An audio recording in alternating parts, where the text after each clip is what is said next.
Welcome to Life, bringing you insight and experiences into love, relationships, and fertility, with a focus on enjoying life and moving forward. On today's podcast, we'll be discussing functional medicine, which is taking one's environment, lifestyle, and genetics into account to build a roadmap to good health with Dr. Miriam Rahav from the Rahav Wellness Center.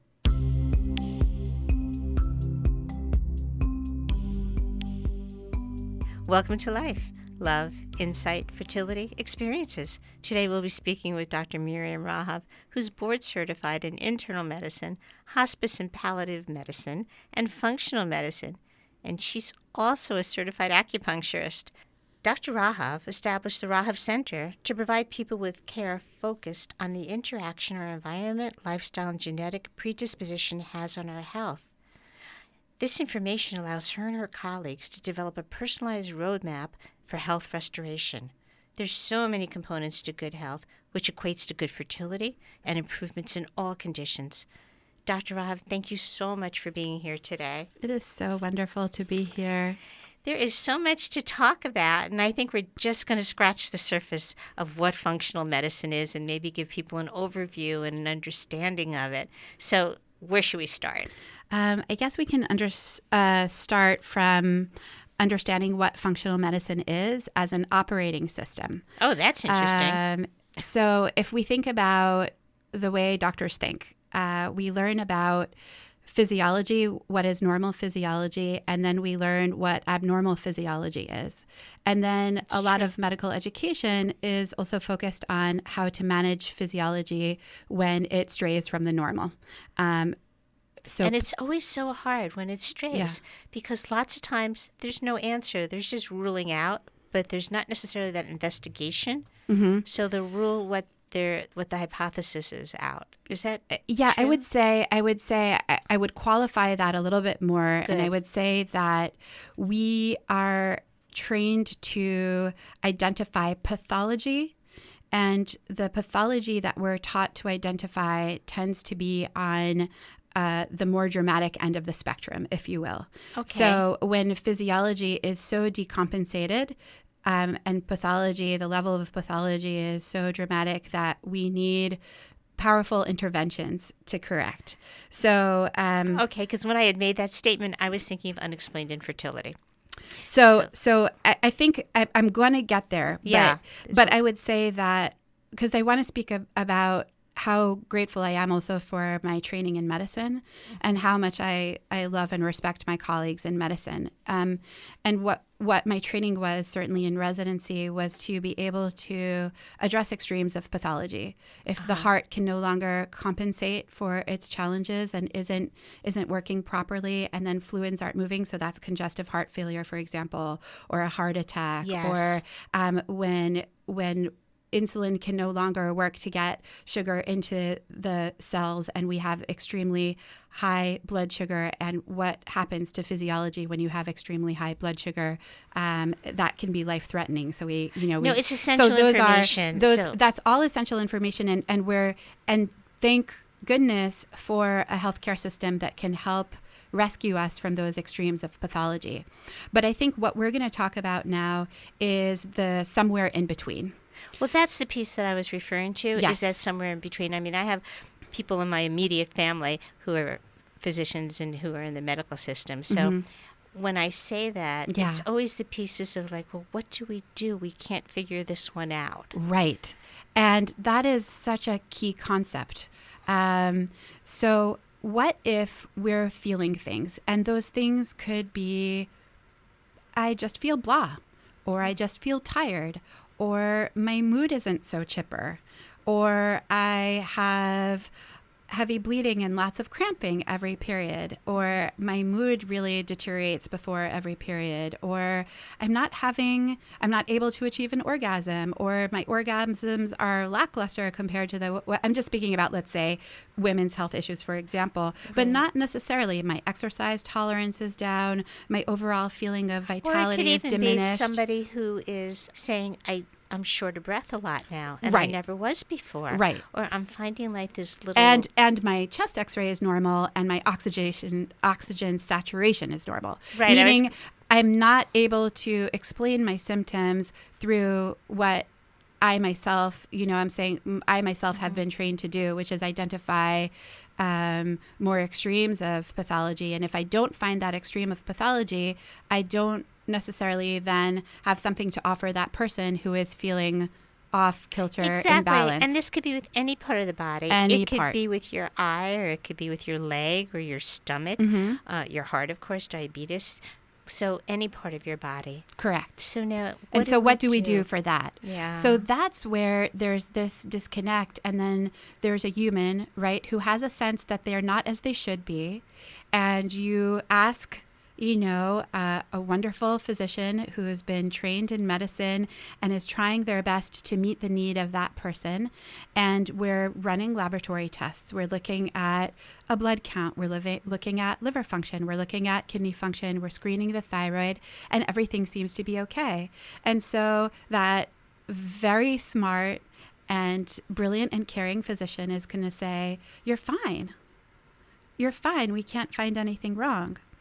I think someone being fine and not being able to find anything wrong are not the same thing. No, they're not. And that's kind of where you get into this unexplained. Well, unexplained is a little bit different when a physician says, we don't have a reason for it, it's just the way it is. Right. Versus, you're fine, we don't see anything wrong. And so that's where functional medicine can really step in and fill a gap. Right, so we can almost look at those two different categories, right? Which is the doctor saying, you're fine, there's nothing wrong, versus we don't know what it is. Okay, so if that's okay. I think if I would translate, what I think a doctor is saying is, I don't see an extreme of pathology here.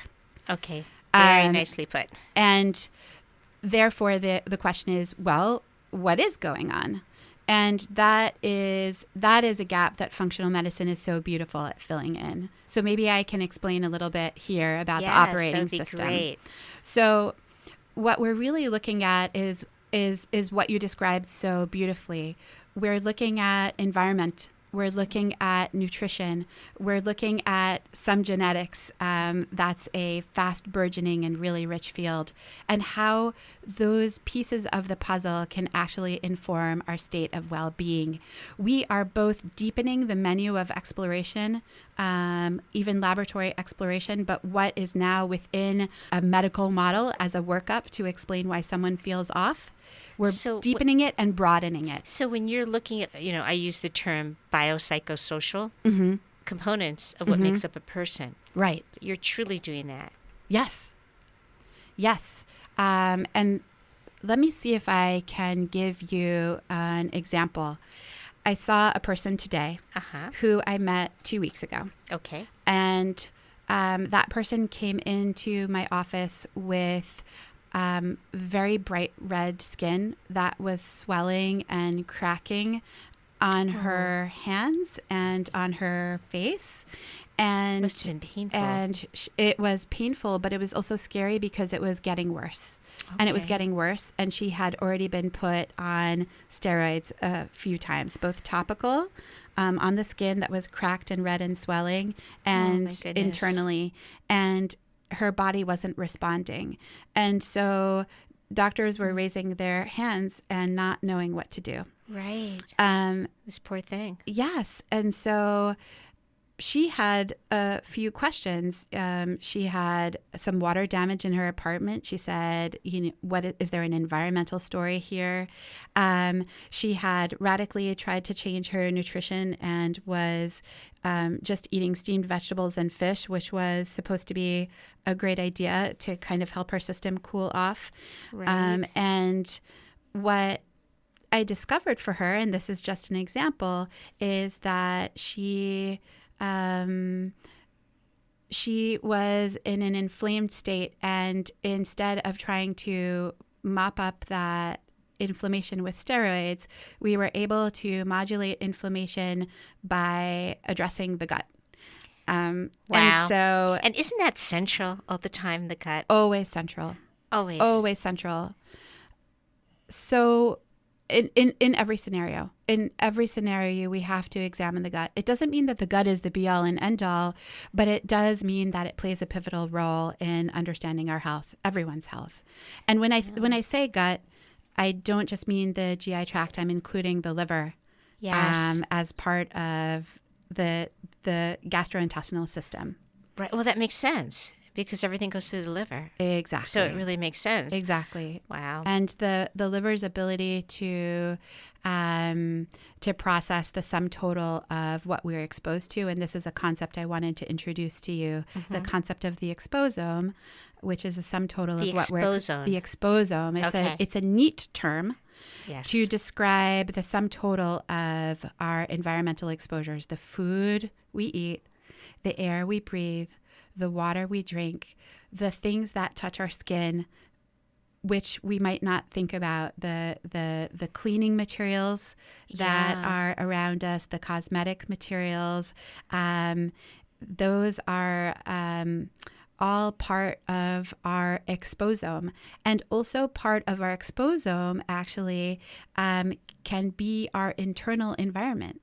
So if our internal environment, and this is another key concept and key word that our listenership and you, I'm sure, have heard, the microbiome, which is describing the internal universe of our intestinal tract. So our GI tract we would thought of as a tube, and it's so much more. It's the good bugs that are lining our GI tract, that are processing our food, and that also help us process our environmental exposures, play a huge role in our health. And so our exposome also includes things like antibiotics that we may have had that shift our internal environment, or chlorine in our water can shift our internal environment, or our dental treatments can shift our internal environment, or if we have an imbalance, let's say in our sinuses, and we have sinuses that are infected and then draining into our throat and we swallow, that can affect our internal environment. So really what you're saying is anything that touches us, right, is part of this idea of exposome. And it becomes part of us. Becomes part of us and can become part of, I guess we could say, the total load that our body sees that needs to process. And at any given point in time, our body is incredible at maintaining balance, but then we can have a factor such as, for example, mold exposure that this woman may have experienced that pulled her body out of that balance. And then she started manifesting and taking... You see this, I'm sorry for interrupting you, but you see this especially with Lyme disease, right? It stays dormant in people's bodies. I'm sorry to go so far off. Oh, no, it's absolutely relevant. But you see it in Lyme disease a lot. And unfortunately, I know a couple of people with Lyme disease, and it's a horrible condition that is... Do you mean chronic? Yes. Like chronic Lyme disease. Chronic Lyme disease, right. Yes. That it's been dormant for years. Right. And then they'll take something and it may trigger it. And all of a sudden their whole system goes into a tailspin. Right. And life is no longer as they knew it. Right. But what chronic Lyme disease is, for example, the way we treat, we say, okay, here is an infection. And so we treat it with something to kill infection, right? An antibiotic. Yeah. However, oftentimes there are... or for chronic, persistent symptoms of Lyme, there have to be other things at play. Yes. For example, in chronic Lyme, I'll frequently find and especially if they've already been treated, there's already, by definition, because this is a human who's had so much exposure to antibiotics. And steroids. That they're, and steroids. Sometimes, not necessarily, depends on spectrum of symptoms. Not necessarily, but Lyme can also affect musculoskeletal health and can lead to joint inflammation. Yeah. It can manifest in the brain. What's interesting about Lyme that I've learned over time is that Lyme has an affinity, which means it likes certain parts of the body. And one of the things that Lyme likes is the lining of our blood vessels. Oh. And so... a part of our body that is maybe hurt for another reason can be more vulnerable to colonization. It can be, for example, in the neck, or it can be in the leg, or it can be in the GI tract. Lyme is also dubbed the great mimicker because it can manifest in so many ways. I cannot prove this as a clinician.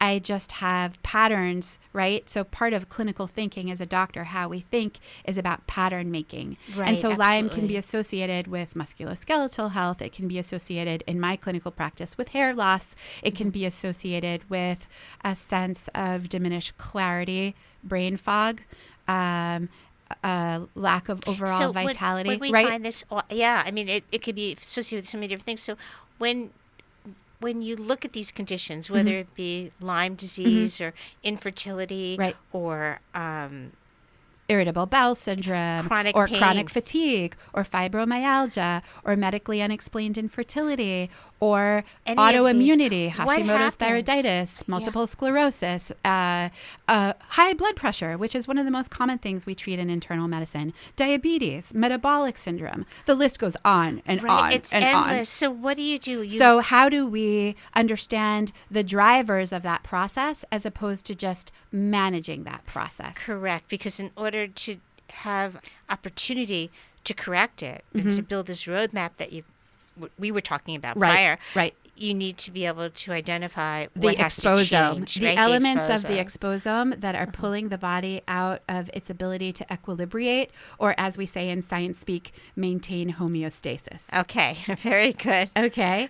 So one of the things that so someone's walking into into my center for an evaluation for the first time. What happens? What are we looking at? The first thing that happens is that I have the honor of meeting someone virtually before they walk in. We have extensive questionnaires. We ask about their nutrition. We ask about their social milieu. How are things going at work? How are things going at home? Where is their stress coming from? Is it from home? Is it from work? Is it finances? Is it This is health? fabulous. Really fabulous. We ask about their chemical sensitivities. Do they notice that they have chemical sensitivities? We ask about their birth history. Were they born by normal spontaneous vaginal delivery? Were they born by C-section? Were they breastfed? Were they Really? bottle fed? This is information that I know about everyone walking through the door. Wow. Yeah. And how I they're know about their born? dental history. Because we know, going back to the microbiome, that people who are born normal spontaneous vaginal delivery versus C-section have different microbiomes. Our first inoculation from the microbiome is when we're born and inhale. Brace yourself. Vaginal secretions also help colonize our baby microbiome. Oh, my Moms who goodness. microbiomes are depleted inherit to babies depleted microbiomes. Wow. So there's so many things. Could you go into that a little bit more so people understand it? Yes. Okay. I know we don't have a ton of time, but just briefly. Yeah, I know. We're going to scratch the surface today, and Yeah. then we can always explore one topic or another in greater depth, and that would be so much wonderful. fun. Yeah. So let's talk about how we inherit our microbiome. It was previously thought that where the womb is sterile, but in fact it's not. And so we actually start inheriting a microbiome as we breathe in and out the amniotic fluid. So that's really coming from the person who's carrying you. Yes, it's whether coming it's from- your egg or not your egg It's or your embryo. It's your own milieu becomes part of that little person's milieu growing inside you, and that's really fascinating. I just want to say a little tidbit about this, because what we know is that the amount of cells that are in our gut outnumber our own cells 10 to 1. As one of my mentors and teachers said, I'm actually bacteria wearing a suit, because he's more bacteria than human. So are we all. Oh my goodness. So that's amazing. It's staggering. And what I'm so thrilled about you saying this is, and I think I run a support group Yes. for people who have conceived through using a donor egg. Or even donor sperm, which I know it wouldn't relate. But actually, their own cellular matter is part of this baby. It's not just that seed. It's the environment that seed developed in. There's more cellular matter from the person carrying just because of that whole concept of microbiome. I've talked about this so often with so many people through the years that I can't wait for them to hear this, to be honest with you. Yeah, it's really can't. powerful. It's really powerful. Because it doesn't, I could never wrap my brain around the fact of no DNA absorption or no absorption. Well, the other thing I want to tell you, something. which is also staggering that I learned, is that we have immune cells that literally grab microbiota from our gut and carry it into the ducts of our breast milk and drop it into baby. So we grow our microbiome also through breast milk. So now what exactly does this do? So we find out. So because what about these poor children born through C-section? Now are all these Well, I'm actually one of those poor children. My poor mom too. And that's the thing here. All of this is about growing our awareness. So my mom had a C-section baby, and because of that, she's alive. And because of that, I'm alive. And because of that, I was able to have a brother. And so I'm so grateful for medical technology to give us life.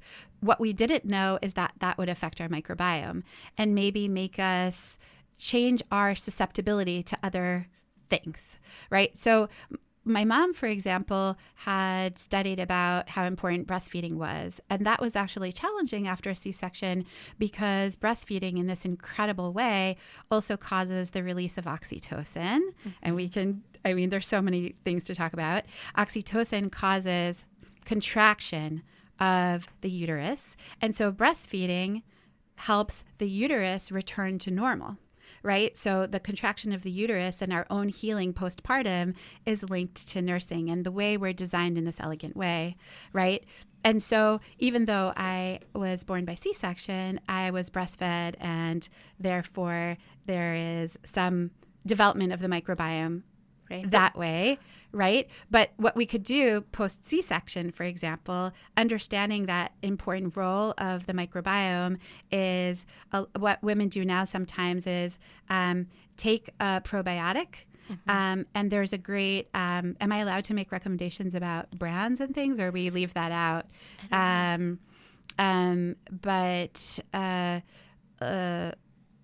Natrin makes a simple, like a Life Start. It's a single strain probiotic, and it's in a powder, and you can make a little paste of it. And women will just apply that to the nipple, for example, to give babies an inoculus of probiotic, for example, as compensation post C-section. And I know that they give toddlers probiotics also these days, that they have them for children. And oftentimes if someone has, let's say, inflammatory bowel disease, such as ulcerative colitis or Crohn's disease, we can link that back to an imbalance in the microbiome. And there too, we can start with a single strain like Lactobacillus rhamnosus and start building the microbiome the same way we would for a baby. Oh my goodness, that's wonderful. So I just want to move forward just a little bit because I could talk about this forever. But me too. What fabulous information! And so even if you're born through C-section, and unfortunately your mom has to go through the surgery, right? You still get what you need. You just have to be aware that you need to get it another way. It starts with awareness. It starts with awareness. Yes, doesn't everything? Yes, everything, which is why we're here. Yes, it's why we're here to grow awareness, which is why I admire you so much for creating these opportunities to grow awareness and community around this work. Look what you're doing. I don't know about that, but you're doing an unbelievable gift actually for all of these people. And I imagine when people come to your office, many of them have been through the gamut. So now you do this incredible intake online. Right. So I already read through that. So when someone walks through the door, I have some thoughts, but it's nothing like meeting the human. Right. And that's such a precious experience. It's because what's on the paper might look very different than the person walking in the door. Right. Or it's really, so tell me the story and I'm going to tell the story back to you. But of course, my goggles are functional medicine goggles. And so I can make a pattern and a meaning out of a story. I had someone come in the other day who is dealing with chronic fatigue, and she told me a story that the second semester of her first year in college, she had a viral illness, and since then she was never the same. And it was a thunderclap situation. And she's been managed and mismanaged, and throughout this whole story, actually, interestingly, she lost her period. So that's an interesting thing about how fertility can be affected by infection and stressors and all these other pieces of the puzzle. Absolutely. But I probed a little further and I said, so you were a healthy child? And she said, yeah, absolutely. And I was like, so did you have ear infections or throat infections? And she's like, well, I had sinus infection after sinus infection growing up all the time. I was like, so you had lots of courses of antibiotics? She said, nonstop. I was like, so you weren't exactly a perfectly well child? And she's like, well, I guess not. She's like, actually, come to think of it, she said, I noticed when I started having like sleepovers in high school that all my peers were able to stay up and talk, and I couldn't keep my eyes open. And the same thing at summer camp, I was falling asleep. I was like, so you actually were fatigued, not to the point where you couldn't function at work or in life, but more than your counterparts as a young person. Right. What this means, this changes our understanding of what happened to you. And it's this concept of the sum total of the exposome, right? Where she was relatively able to manage herself and maintain some kind of reasonable state of homeostasis. And then that viral illness in her second semester of freshman year pushed her over the edge. But she already may have had chronic sinus inflammation, chronic tonsillar inflammation. So really, through all the conversation and the intake you obtain, I retell the story through a clinical eye. Yes, and the beauty of this is that you are able to spend the time with the people to do that. Yes. And whereas sometimes when you go to a traditional, medical center or doctor's office, it's not my colleagues, it's the system. In There's many a cases system that makes it harder for my brilliant colleagues to spend the time that sometimes it's that time. It's the hand. Right. It's the warmth of a glance. It's the caring in your eyes. That is the best medicine. And I agree. And my husband has this saying that he works in healthcare also, and he said nobody cares how much you know until they know how much you care. That is so beautiful. I might have to borrow And as his son was going through medical school, he was sure to tell him that. It's very true.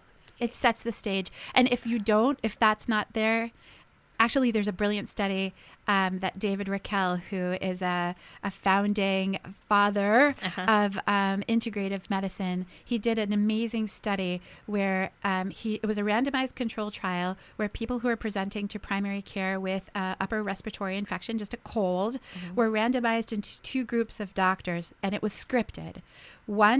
Both doctors had the same prescription, the same conservative, whatever it was, vitamin C, echinacea, rest, tea, lemon, honey. Right. That was a fixed prescription, but the delivery was different. So one doctor had cues to make eye contact, to say, I'm so sorry, that must be so hard for you, or just validate someone in their feeling of discomfort and suffering. And the other person was told not to make eye contact, to be colder, to look away, and then just, write the prescription. And it was shown in the study that the people with the empathic encounter healed more quickly. I'm not surprised. I'm really not. That's David Raquel. What a genius. Yeah. What a for doing that study. Yeah. I mean, really, I remember when I used to work in hospitals, which was many years ago, the residents were taught at that point in time that if you listen to your patient, you'll get your answers. Mm-hmm. And I used to actually teach residents how to communicate with patients and how to talk to them. 99.9% of diagnosis is in history. I was taught that by the brilliant doctors who trained me, those old school doctors. Yeah, and the younger doctors, what's happening is they're not given the chance. They're not, because everything's on the computer, not looking at the patient, but more kind of just trying to make sure that all the regulations are met by looking at the screens and making sure everything's checked off. Yeah. And I think that the caring is there. Of course it's just the pressure of making sure that all of the logistics and kind of structure is in place and everything's checked off. Mm-hmm. But checked off in a different way than you do it. So you have somebody, we only have a few minutes left, I'm being told. Oh. But if if somebody comes into the office now and you do this workup and you Okay, spend so there's this a workup. time So with there's a us- storytelling. There's a Yes. physical exam. Those are things, and just the background in acupuncture. Acupuncture has lent me so much for the physical exam. So we can talk about how Chinese tongue diagnosis helps inform my physical exam, for example. Anyway, we won't go too long into that, but that has Right. greatly enhanced my ability to also see and appreciate the body, the energy meridians, the interconnections. You know, someone has a bump or something hurting them on the side of their leg, and they're like, the side of my leg keeps on swelling. So what is that? They're not running. It's not overuse. But I said it's on the lateral side of the lower leg, and it's on the right side in particular more than the left. And that was a person who had actually lost their gallbladder. And that is exactly on the gallbladder meridian. Oh, my goodness. And so the energetic relationships are there. It's like all the answers are there if only we know how to read the map. So then how do we do that? Because I think How do we people, read the map? Yeah, like when somebody goes to your center and they walk out, what do they walk out with? This poor woman with the scabs, and now Oh, you've all of that. identified what's going on with her. How So does for she... her, actually, oh my God, I have to go into treatment. No, don't go into the treatment so much. If you But don't, what just 'cause did I there's do? no So I time. actually treated her Oh, on you the same did? day. I treated Oh. her on the same day. So what I wound up doing for her is I wound up giving her a particular powder that's immunoglobulins that helps neutralize inflammation and the inflammatory response to infection at the level of the gut. So it's immunoglobulins, which is actually what we receive passively in breast milk, is also immunoglobulins to kind of support her immune system. So that was one. Two, I gave her antihistamines. Herbal antihistamines actually work really well and kind of mixture. So there's quercetin and there's stinging nettles, which sounds scary, but it's not, and tinifola cordyceps. Anyway, so and vitamin C actually. It's a combo, like So they're a what combination formula. yeah, So we so gave her you a whole gave bunch her of different the- antihistamines to walk out with. So she walked out with and she also something. walked out with a combination of bentonite clay and charcoal that actually also serves to mop up toxins at the gut wall and quench the inflammatory response.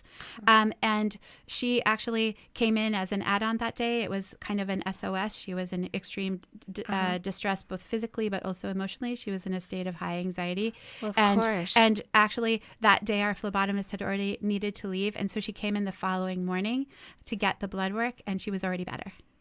Wow. So that's just an fabulous. example of how we can take a story and then we can take clinical tools and So when you discuss the roadmap, what you're really saying is we need to understand your history and what's happened to you in life so that we can understand how to put you on the path and put you to where you want to be. right, and sometimes that's a gentle process depending on the acuity of the situation.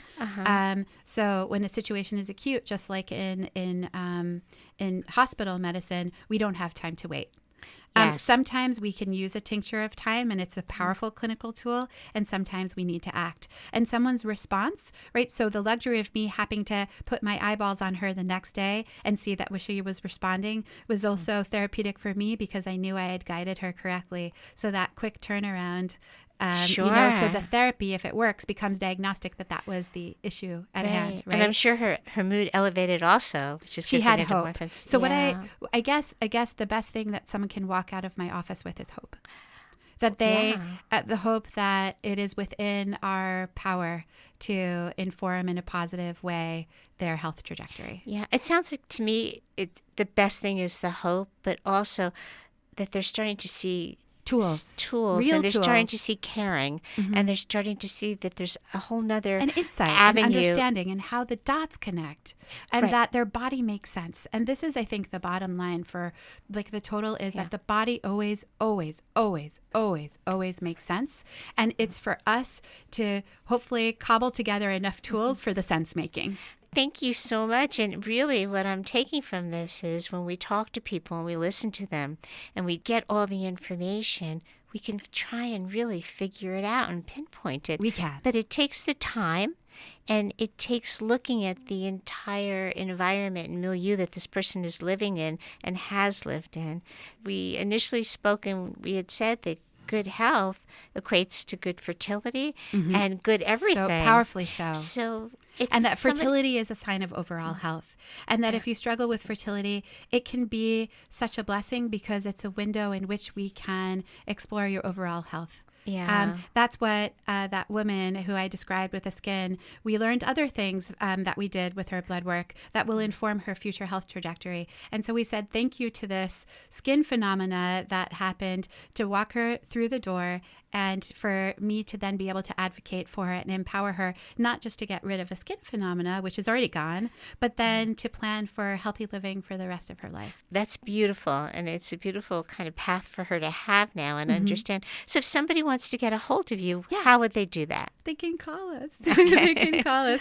I have the most wonderful, compassionate team that really, none of us can do this alone, right? So right. Very true. I have this amazing work family that is also there to listen and help individuals navigate. We have a few providers. And what I say to my team is anyone calling is an opportunity to help. And so even if that might not be our expertise, we can always use that as an opportunity to advocate. So maybe we have a colleague who we think is an expert, or maybe it's a question about a child. And I'm an adult medicine doctor, and so I've seen older kids, but maybe not an infant, and so on and so forth. It's so important to be able to refer people to appropriate people. Right. That's what you want. Which is how we met, right? Absolutely, yeah. You want people to get the help they need, and if you can't do it, you want to give them options. Absolutely. So could you give them the phone number? Yes. Okay. It's area code 646-503-5202. Well, thank you again so much for being here. Thank you so much for having me. I think you're fabulous, and